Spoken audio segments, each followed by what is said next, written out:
Hey everyone! So today we are going to be talking about quite an interesting case. There's a lot of different elements to this. You're definitely going to be wondering, like, what happened? Because there's a lot of things that don't quite make sense. You're going to maybe feel at one point like you know who did it. You're going to be surprised, maybe upset by the outcome. And we're going to talk about it.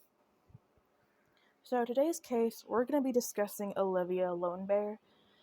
All the links that I used for research will be down below, like always, and let's go ahead and get into this. So Olivia Carrie Lone Bear, also known as Cedar Woman, was born in Stanley, North Dakota on October 11th, 1985, to Iris Sherman Forbear and Harley Tex Lone Bear. She was a child of the, I might pronounce this wrong, the Mazozati, or Dripping Dirt Clan. I'm sure I said that wrong. I'm so sorry if I did. She became a mom in 2003 when she had her daughter Haley. And when she had Haley, this led Olivia to finish her schooling, and she earned her high school diploma. In school, she was active in basketball, volleyball, and cross country. In 2005, she welcomed her son Caleb, who unfortunately would pass 8 months later. So she would travel to new places and all that good stuff until 2009, and that is where she would finally make her home in Newtown, North Dakota. She would soon welcome more children: JC, Layla, Dane, and Brody. She is described as a hard worker, and she had close bonds with her children. Olivia enjoyed poker, golfing, and concerts. She loved the summertime, and she loved being outdoors. So she was reported missing in October 2017. On the night she went missing, she had told one of her children that she would be home later, and she was seen leaving the Sportsman Bar later that night, and that would be the last time anyone reports seeing her. So family and friends, they would eventually launch a months-long search for her after she did not come home, and these searches yielded nothing, and there was no luck. Tips would come in from all over, but they kept the search basically focused on the Fort Berthold reservation, which is where she lived, and Lake, I'm so sorry if I pronounce this wrong as well, Lake Sakakawea. I'm so sorry if I pronounced that wrong. But that's where they focused basically all of their searches.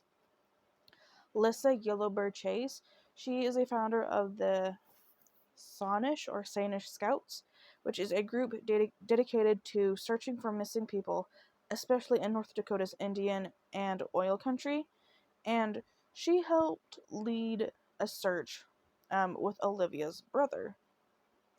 So, 9 months after Olivia disappeared, Lissa took out a small boat that was equipped with sonar onto Lake Sakakawea. Lake Sakakawea's Sanish Bay. I still don't know how to pronounce that. And she would locate what looked like a vehicle sitting about 20 feet deep into the lake bed and about 400 feet from the shore. She alerted the three affiliated tribes police and the Montreal County Sheriff of her discovery. On July 31st, 2018, law enforcement and North Dakota Fish and Game Department divers investigated the site, and they located a pickup in the spot where Lissa had indicated that she saw something. Inside, it would later be confirmed that there was a body, and that body was Olivia's, and her body was buckled into a seatbelt on the passenger side. An autopsy provided very little information about her death, but recently unsealed court records show that in May 2022, the FBI applied and were granted a search warrant for her for Google location history data, for any pings from electronic devices that may have been in the area near where her body was found the night she disappeared. The affidavit in support of the warrant application confirms that she borrowed a, a dark teal blue pickup from a friend, a man named James Hoffhanke, before she disappeared, and it was the pickup that she would be found in. James was also one of the last people to hear from her.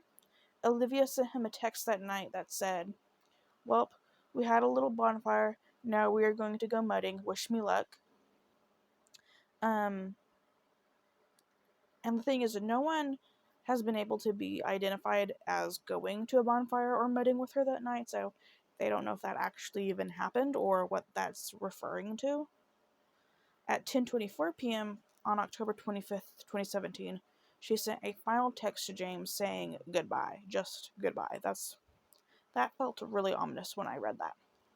At 10:37 p.m., she sent a text to a man named Adam Bangan, a man she'd had a prior relationship with, and I don't know what that message said. I couldn't find anything about what was mentioned there. But at 11:24 p.m., her cover photo on Facebook was changed. At 11:38 p.m., her phone was used to access Facebook one last time. After that, there was no more outgoing activity. And that is where her case is today. Her case is still unsolved, but police believe that it's probably just an accident. Yeah, so her case is still unsolved, but they kind of believe that it was just accidental. Because I remember saying that's what they thought. And then you read the part about her body being found in the truck on the passenger side, buckled in. And they seem to think that it's an accident. And that's why I wanted to tell you guys this story. Because I couldn't, while I was doing my research, I kept replaying that over in my head. I couldn't find a scenario in which that would make sense. But that's the information I have for you, so let's discuss. So she borrows this pickup from her friend James. She goes out, has her nice night, as far as we know. Says something about they had a little bonfire. Now they're going mudding. Who's the we in the situation? Like, you kind of wish that she would have said names. Like, I feel like maybe she could have told someone names, right? It's so weird that just no one was with her that night, and she says we had a little bonfire. So she was obviously with someone. Like, it's not like she had to have been with someone, because it's not like she got into the passenger side of that truck, buckled herself in, and just let herself roll into the lake.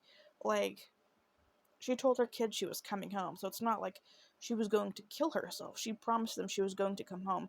She was close with her children, so it's not like she just planned on taking her life. So someone was definitely with her, so it's like someone's just not piping up and telling the truth, you know?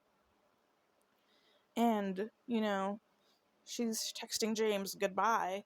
Like, why would you just randomly text him that? Like, I don't know what he said to her. I don't know if he was even responding to her text messages. I would assume so. But if she did, or, I mean, if he did, we don't know what he said. Or at least I couldn't find anything. But I feel like her texting him goodbye was just very ominous, and maybe that wasn't even her. Like, maybe someone was with her, they knew that she was texting him, and they kind of, like, I don't know, maybe they wanted to set something up. Maybe they wanted him to think something. I don't know, but I feel like that's just kind of a weird thing to say, is goodbye. It would be really interesting as well to know what she sent to Adam. Like I said, I don't know what that text would say. I don't know if they ever released it. At least I couldn't find it. But maybe that would hold some information. And it's just weird that she was on her phone until almost midnight, and they believe that it was between midnight and sometime in the morning that this happened to her. So, what happened? Like, who was she with? Because I'm sorry, I just don't believe that she got into the passenger side of this truck and just let it roll into the ocean. I don't believe that. I believe that something happened to her, and I believe that someone intentionally did something to her. I just don't believe that she was trying to take her life or it was an accident. I definitely think that there's more to the story, and I think that this case needs a lot more investigating. And it kind of feels like it was really her family that was doing it. Like, I couldn't find anything about the police doing anything other than the FBI. It just sounded like her family was the ones doing months long searches for her, just in general. So it's like they're the only ones doing anything. So I'm going to turn this over to you guys. What do you think happened? Do you think it was an accident? Like, do you think maybe she was drunk or something? She rolled. I can't imagine someone being drunk enough that they buckle themselves into a truck and just let themselves roll into the lake. But maybe. Let me know what you guys think below. Do you think she could have taken her life? I didn't see that as a theory, but I could see someone trying to say that maybe. Or do you think it was foul play? I personally do think it's at least a suspicious death. I think someone else knows something, at least, minimum. But let me know your thoughts down below. Thank you so much for listening to Olivia's story, and I will see you guys tomorrow. Bye, guys.